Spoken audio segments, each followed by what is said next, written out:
In this video, we'll show you how to delete all the text messages on your Samsung Galaxy phone at once. So if you are using Google Messages, you may already know that it doesn't really allow you to select all the conversations in one go. So you have to select them manually like this and then tap on this trash icon.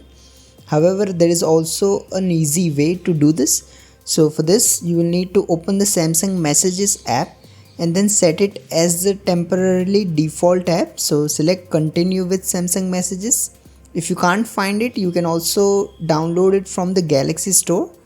Once you have set it as the default app, simply wait for it to load all your conversations.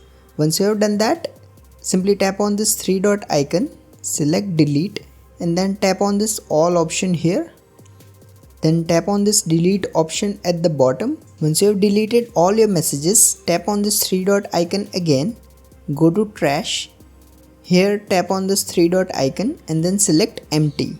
Now hit delete to confirm. Once you have deleted all your messages, you can either continue using Samsung Messages or go to Google Messages and then set it as the default app. If you find this video useful, please don't forget to like and subscribe to Glitch Guru.